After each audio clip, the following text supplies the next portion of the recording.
I'd like to call to order, please, the Hampstead Planning and Zoning Commission meeting. Tonight is Wednesday, December 28th, 2022. May we have a roll call, please? Sharon Callahan. Here. Deborah Painter. Here. Lou Conyer. Here. Charlie Obermeyer. Here. Barb Yeager. Here.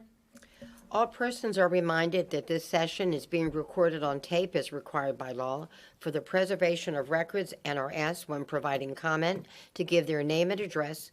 All persons in attendance are requested to print their name and address and affiliation on the sign-in sheet, which is by the front door.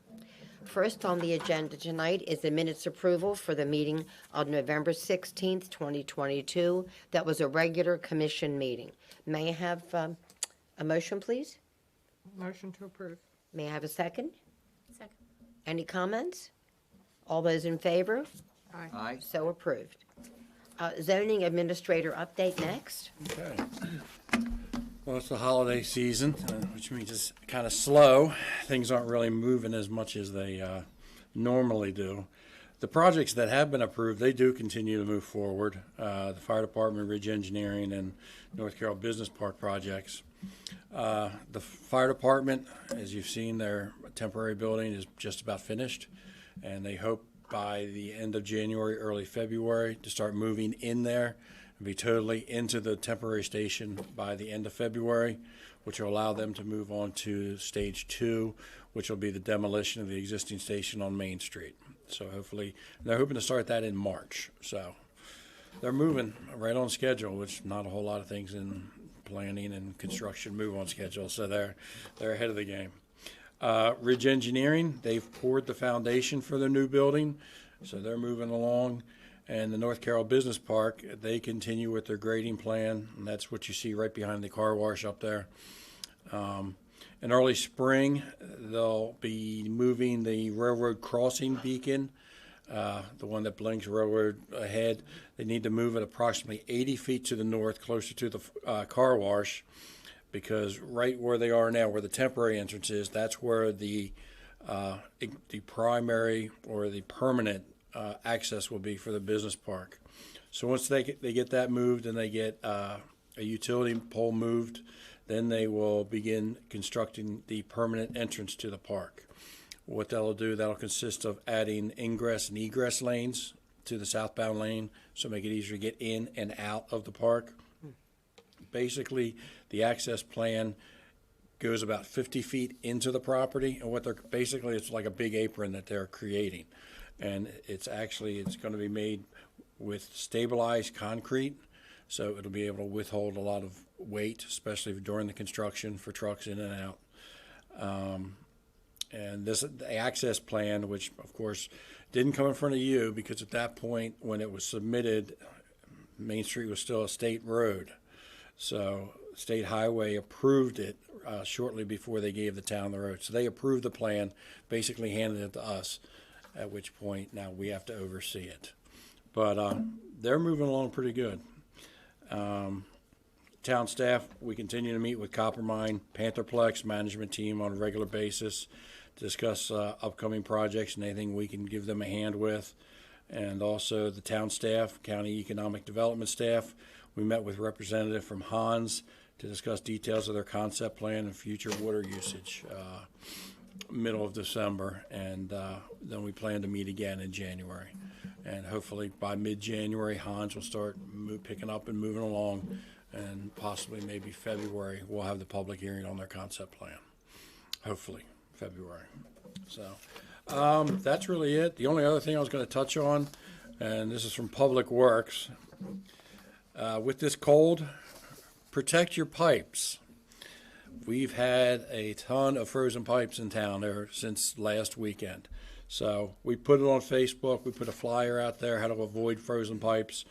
Basically, most people know it, but of course, any outside spray kits, make sure they're turned off. Inside, if there's one thing people don't know, if say they're in a cabinet or near an outside wall, and they're in a cabinet, open that, let some warm air in, which will keep it, from freezing.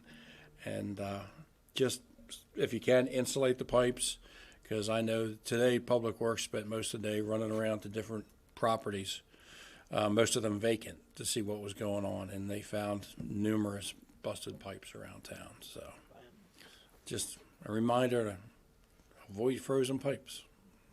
That's it. Thank you very much. I can say about that, I have a new room with a washer and dryer and a utility sink in it. It's an outside wall. And Yeah. I remembered in the midst of that freeze that I had that, opened the door to that room, turned on the water and just let it drip all night. Yeah. To Yep. keep it from freezing. It was scary, but I remembered. Yep. So thanks for the reminder. Okay, any other comments? Then we'll move forward, please, then. We need next on the agenda, approval of Luster Board post sign. Is it FICA Coffee Bar? FICA, thank you. 1005 South Main Street. And if you, that must be you then, yes? If you would come forward and state your name and come up address. here in the You're center. going to be recorded. See the microphone up there? Both of you, if you'd like, sure. Right here, okay, Fine. okay. Name is Rick Quinette. And we see that we have application for a sign certificate. Replacement sign luster board with vinyl overlay mounted to existing posts. Are there questions about this? Well, I noticed that it says, does it conform to the zoning regulations? It does. No. And it says no. That's because somebody checked the wrong box. Oh, Should say yes. okay. Okay, so that's yes, and then is proposed signage based on approved site plan? That says no. Right, and that is correct, because there is no site plan Right, associated okay. with this. It's an old sign there, Yeah. the original, and you're changing the sign, right? Yeah, okay, that's what So I it thought. does conform to, It does, yes.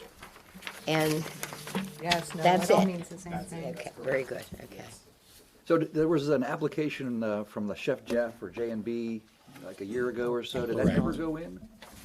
Chef Jeff? That sign in the Out same of place business. was, Yeah, Yeah, that's Yeah. the sign you're going you're over. going over top of that. I think he just did window stuff, didn't he? Yeah, Yeah, he just yeah, did. he applied back in May or something That last, doesn't, That may be yeah. what it was. Yeah, That's he not this. applied to get this sign changed, but he never but he put never it in. did it Okay, evidently, yeah. yeah, okay. right.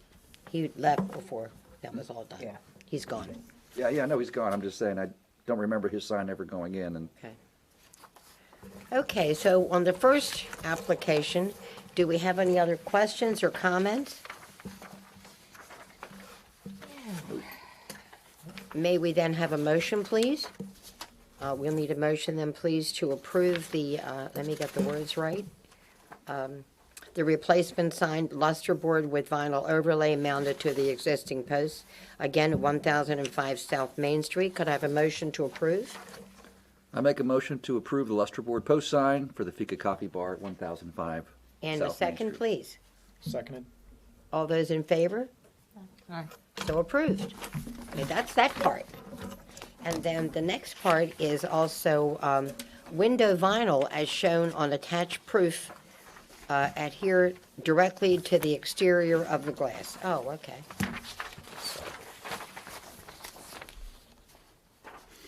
So you have numerous windows and doors with different signage. The first thing I will point out is the one in the lower right, the door. That one you do not have to worry about. That door is actually an interior door. That is if you went in the side of the building and went up the stairs to basically, there's a foyer in there. Oh, okay. So that would be like the rear entrance to the coffee bar. So that one, even if you did look at it, still falls under code. The other thing, I did go out after receiving this graphic with the size of the window signage. I went out and measured the windows, and code says you can go up to 33% of the window with the signage, and they're well under that 33%. And also on doors, you can go up to 20%, and they're well under the 20%. So it does meet code. Okay.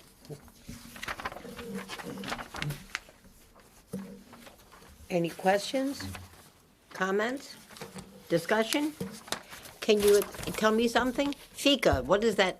Is that your name or is it a, No, it's a Swedish word. Okay. It means that you are taking a break for coffee or tea with a friend or a colleague, Mm-hmm. that's often accompanied with a pastry. Very nice. Very, very nice. Thank you for explaining that. So you'll have pastries as well? Yes. Very good. Okay, then we do need a motion, please, to approve the window vinyls as shown on the attached proof for 1005 South Main Street. So moved. A second, please. Second. Any discussion? And so approved. Congratulations and welcome. You're welcome. I will send you over some signed certificates in the next day or so. You can stay if you want. You don't have, but don't Riveting. feel like you have to. Yeah. People feel obligated to stay, but Yeah, depending on how long-winded Andrew is tonight. Yes, but you're welcome to stay. Just duck. Okay. The cameras won't see if you just. All right, next, please, Carroll County Department of Planning update. Thank you, Madam Chair. You're welcome. I can have an hour of your time. that would be a negative. Wait a second. Finally get to use that. Yes, I did, yes. Well, hope everyone continuing to have a good holiday. Just a couple things from the Carroll County Department of Planning. December 8th, which was the first commission meeting of the new Board of County Commissioners. The Board of County Commissioners voted to conduct a public hearing on the Fall Water and Sewer Amendment. That public hearing will be conducted on January 12th of 2023. Also on December 13th, the Planning and Zoning Commission discussed a transportation master plan in relation to the area around the city of Westminster. And last but not least, I just wanted to mention to the commission, I mentioned this to the Manchester Planning and Zoning Commission as well last week, and they found it very helpful. The Maryland Open Meetings Compliance Board issued an opinion on October 31st related to an open meetings violation for a Carroll County municipality. And that was during one of their Planning and Zoning Commission meetings.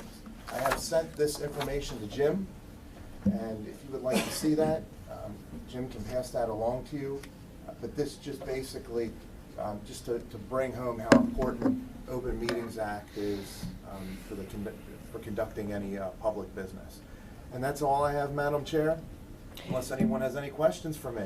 The only thing I might ask of you is because this is being recorded and people may not be aware of what you're talking about. Could you explain that briefly so that people will understand what yes. that act means? Maryland, the Open Meetings Act is all of public business, which the Planning and Zoning Commission, Town Council, Board of Zoning Appeals, any public board or commission has to conduct their meetings in public open session. One of the things, for instance, is anything to be decided in front of a board or commission, there has to be an agenda. The agenda has to be posted per the Maryland Open Meetings Act 24 hours in advance. And there's other different things too that the code, town code, municipal code might require for, let's say, a public hearing, for instance, Board of Zoning Appeals, newspaper publishing has to be by a certain date, property posting. So different things just to let the public know that there is an item coming up of interest, and for everyone who may be a party or who wants to be and who is even interested is afforded the right to know that this topic is coming up for a review in front of a public body. So no one is taken off guard, and it's all done open and transparent.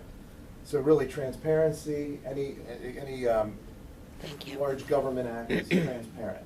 And that is basically the basis of the Maryland Open Meetings Act. And there is the compliance board that if there is a violation, people can bring said violation or potential violation in front of the board.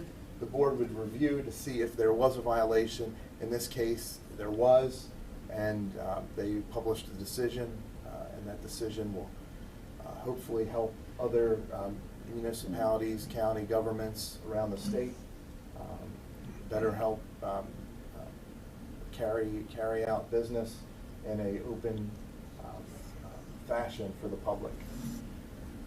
Thank you very much for explaining that so well. Yeah. No problem. Madam Thank you. Chair.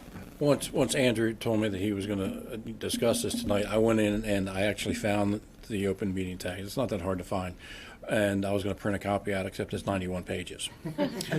So if anyone would want the link to it, just let me know, Okay. and I will send it to you. One thing that we try and do is, there's a checklist to make sure you're in compliance with the Maryland Open Meetings Act. And so we go over this usually every meeting to make sure, yes, we did that, yes, we did that. And it's really along those lines, make sure the agenda's out to the public. We always do it via our website and Facebook.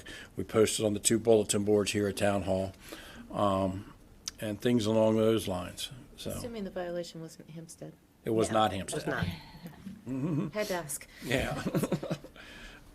So that's it. Thank you very much. Thank you. Thank you, I appreciate it. Thank you, Andrew. Okay, is there any other business? There is not. Then we need to have a motion, please, to adjourn. Motion to adjourn. May I have a second? I second it. Any discussion? All those in favor? All right. So adjourned. Thank you. Wasn't too bad, was it? Not too painful for you?